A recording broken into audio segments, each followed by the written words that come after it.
ಕೋಡುಬಳೆ ಅಂದ್ರೆ ಅಡುಕಲೆ. ಇನ್ನು ಕಲಬುರಗಿ ಜೈಲಿನಿಂದ ಕೈದಿಗಳು ಪರಾರಿಯಾದ ಪ್ರಕರಣದಲ್ಲಿ 8 ಅಧಿಕಾರಿಗಳ ತಲೆದಂಡ ಆಗಿದೆ. ಬೆಂಗಳೂರಿನಲ್ಲಿ ಸಿಎಂ ಡಿಕೆಶಿ ಭೇಟಿಯಾಗಿದ್ದಾರೆ. ಪ್ರಣಬ್ ಮೊಹಾಂತಿ, ಮಾಜಿ ಪ್ರಧಾನಿ ದೇವೇಗೌಡರ ಪತ್ನಿ ಚೆನ್ನಮ್ಮ ಅವರ ಆರೋಗ್ಯದಲ್ಲಿ ಏರುಪೇರು.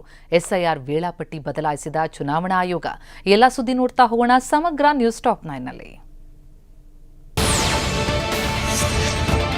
ಕಲಬುರಗಿ ಸೆಂಟ್ರಲ್ ಜೈಲಿನಿಂದ ಕೈದಿಗಳು ಪರಾರಿ ಕೇಸ್ ರಾಜ್ಯಾದ್ಯಂತ ಭಾರೀ ಸದ್ದು ಮಾಡಿತ್ತು. ಓರ್ವ ಆರೋಪಿ ಬಂಧಿಸಿದ್ದು ಮತ್ತಿಬ್ಬರಿಗಾಗಿ ಹುಡುಕಾಟ ನಡೀತಾ ಇದೆ. ಮತ್ತೊಂದು ಕಡೆ ಟಿವಿ9 ವರದಿ ಬೆನ್ನಲ್ಲೇ ಕರ್ತವ್ಯ ಲೋಪದ ಅಡಿಯಲ್ಲಿ 8 ಜೈಲು ಅಧಿಕಾರಿಗಳನ್ನ ಅಮಾನತು ಮಾಡಲಾಗಿದೆ. ಕಲಬುರಗಿ ಸೆಂಟ್ರಲ್ ಜೈಲು ಅಧೀಕ್ಷಕ, ಸಹಾಯಕ ಅಧೀಕ್ಷಕ B Suresh, jailer Shrimantagouda, night shift ವಾರ್ಡನ್ಗಳಾದ ನಿಂಗಣ್ಣ ಹಾಗೂ ಅಜೀಂ, ಯಮನಪ್ಪ, ಬಸವರಾಜ ಮೇತ್ರಿ, ಸಾವಿತ್ರಿ ತಳಕೇರಿ ಸಸ್ಪೆಂಡ್ ಮಾಡಿ ಕಾರಾಗೃಹ ಇಲಾಖೆ ಡಿಜಿಪಿ ಅಲೋಕ್ ಕುಮಾರ್ ಆದೇಶಿಸಿದ್ದಾರೆ.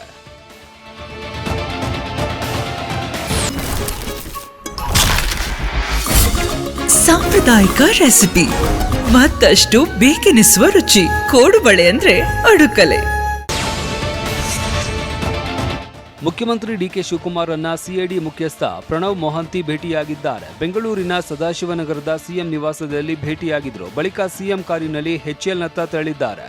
ಸಿಐಡಿ ಮುಖ್ಯಸ್ಥ ಪ್ರಣಬ್ ಮೊಹಾಂತಿ ಅವರು ಶವ ಹುತ್ತಿಟ್ಟ ಪ್ರಕರಣ ತನಿಖೆ ನಡೆಸ್ತಾ ಇರುವ ಎಸ್ಐಟಿ ಮುಖ್ಯಸ್ಥರಾಗಿದ್ದು ಸಿಎಂ ಭೇಟಿಯಾಗಿರುವುದು ಕುತೂಹಲ ಮೂಡಿಸಿದೆ.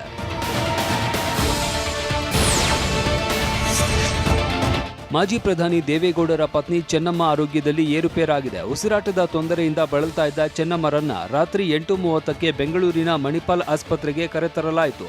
ಸದ್ಯ ಐಸಿಯುನಲ್ಲಿ ಚಿಕಿತ್ಸೆ ನೀಡಲಾಗ್ತಾ ಇದೆ. ರಾತ್ರಿ 10:30ಕ್ಕೆ ಪತ್ನಿ ಚೆನ್ನಮ್ಮರನ್ನ ಭೇಟಿಯಾದ ಮಾಜಿ ಪ್ರಧಾನಿ ದೇವೇಗೌಡರು ಆರೋಗ್ಯ ವಿಚಾರಿಸಿದ್ರು. ಬಳಿಕ 1 ಗಂಟೆಗಳ ಕಾಲ ಆಸ್ಪತ್ರೆಯಲ್ಲಿ ಇದ್ದು ಬಳಿಕ ತೆರಳಿದ್ರು. ಮಾಜಿ ಸಚಿವ ರೇವಣ್ಣ ಕೂಡ ಮಣಿಪಾಲ್ ಆಸ್ಪತ್ರೆಗೆ ಆಗಮಿಸಿ ತಾಯಿಯ ಆರೋಗ್ಯ ವಿಚಾರಿಸಿದ್ರು.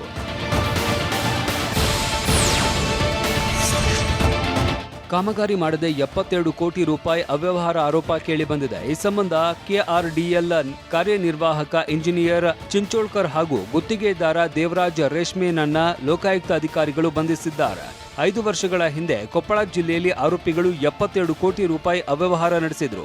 339 ಕಾಮಗಾರಿಗಳನ್ನ ಮಾಡದೆ ಬಿಲ್ ಎತ್ತಿರುವ ಆರೋಪ ಇತ್ತು. ಲೋಕಾಯುಕ್ತಕ್ಕೆ ಅಕ್ರಮ ಕುರಿತು ದೂರು ದಾಖಲಾಗಿತ್ತು. ದೂರು ಬಂದ ಹಿನ್ನೆಲೆ ತನಿಖೆ ನಡೆಸಿ ಅಕ್ರಮ ಸಾಬೀತಾಗಿದೆ. ಈ ಹಿಂದೆ ಅವರನ್ನ ಸೇವೆಯಿಂದ ವಜಾಗೊಳಿಸಿದ್ದರು. ZM ಚಿಂಚೋಳ್ಕರ್ ಕೋರ್ಟ್ನಿಂದ ತಡೆಯಾಜ್ಞೆ ತಂದಿದ್ದ. ಇದೀಗ ಅಧಿಕಾರಿ ಚಿಂಚೋಳ್ಕರ್ ಗುತ್ತಿಗೆದಾರನ ಬಂಧನವಾಗಿದೆ.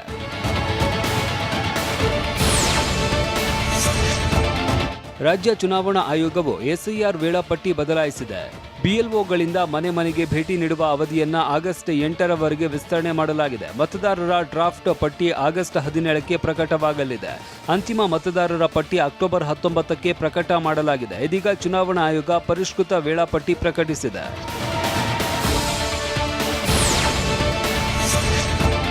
ಮೊಬೈಲ್ ಗ್ಯಾಸ್ ಸಿಲಿಂಡರ್ ಕದ್ದು ಮಾರ್ತಾ ಇದ್ದ ಆರೋಪಿಗಳನ್ನ ಬಂಧಿಸಲಾಗಿದೆ. ಆರೋಪಿಗಳಾದ ಆಕಾಶ್ ಚಿತ್ರಿ, ಅಕ್ಮಲ್ ಹುಸೇನ್ ಅನ್ನ ಕೋರಮಂಗಲ ಪೊಲೀಸರು ಅರೆಸ್ಟ್ ಮಾಡಿದ್ದಾರೆ. ಕದ್ದ ಮೊಬೈಲ್ಗಳನ್ನ ಕೋರಮಂಗಲ ಮುಖ್ಯ ರಸ್ತೆಯಲ್ಲಿ ಕಡಿಮೆ ಬೆಲೆಗೆ ಮಾರ್ತಾ ಇದ್ರು. ಈ ವೇಳೆ ಮಾಹಿತಿ ಆಧಾರದ ಮೇಲೆ ಸ್ಥಳಕ್ಕೆ ಹೋದ ಪೊಲೀಸರಿಗೆ ಮೊಬೈಲ್ ಮಾರೋದಕ್ಕೆ ಯತ್ನಿಸಿದ್ದಾರೆ. ಕೂಡಲೇ ಆರೋಪಿಗಳನ್ನ ಲಾಕ್ ಮಾಡಿದ್ದಾರೆ. ಕದಿಮರು ಮೊಬೈಲ್ ಮಾತ್ರವಲ್ಲದೆ ಗ್ಯಾಸ್ ಸಿಲಿಂಡರ್ ಕಳ್ಳತನ ಮಾಡ್ತಾ ಇದ್ರಂತೆ.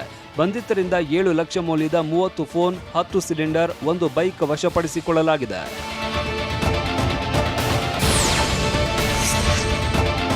ಯುವ ಕಾಂಗ್ರೆಸ್ ಪ್ರಧಾನ ಕಾರ್ಯದರ್ಶಿ ಅಬ್ಬಾಸ್ ಹತ್ಯೆಗೆ ಸಂಚು ಕೇಸ್ನಲ್ಲಿ ಹೈದರ್ ಅಲಿ ಪತ್ನಿ ಶಬ್ರೀನಾ ಬಂಧನವಾಗಿದೆ. ಅಬ್ಬಾಸ್ ಕೊಲೆ ಸಂಚು ಪ್ರಕರಣದಲ್ಲಿ ಬಂಧಿತರ ಸಂಖ್ಯೆ 9ಕ್ಕೆ ಏರಿಕೆಯಾಗಿದೆ. 2025ರ ಫೆಬ್ರವರಿ 23ರಂದು ಅಶೋಕನಗರದಲ್ಲಿ ಹೈದರ್ ಅಲಿ ಕೊಲೆಯಾಗಿತ್ತು.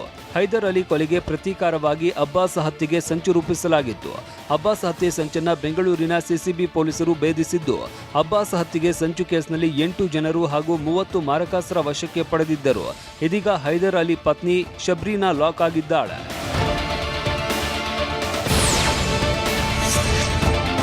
ಗೋಮಾಳಗುಡ್ಡದ ಪಕ್ಕದಲ್ಲಿ ಸಂಗ್ರಹಿಸಿದ್ದ ಅಕ್ರಮ ಮರಳನ್ನ ವಶಕ್ಕೆ ಪಡೆಯಲಾಗಿದೆ. ವಿಜಯಪುರ ಜಿಲ್ಲೆ ತಾಳಿಕೋಟೆ ತಾಲೂಕಿನ ದೇವನಹಳ್ಳಿ ಬಳಿ ಅಕ್ರಮ ಮರಳು ಸಂಗ್ರಹಿಸಲಾಗಿತ್ತು. ಪೊಲೀಸರು ಮತ್ತು ಗಣಿ ಭೂವಿಜ್ಞಾನ ಇಲಾಖೆ ಅಧಿಕಾರಿಗಳು ಜಂಟಿ ಕಾರ್ಯಾಚರಣೆ ನಡೆಸಿದ್ದು ತಾಳಿಕೋಟೆ ಪೊಲೀಸ್ ಠಾಣೆಯಲ್ಲಿ ಪ್ರಕರಣ ದಾಖಲಾಗಿದೆ.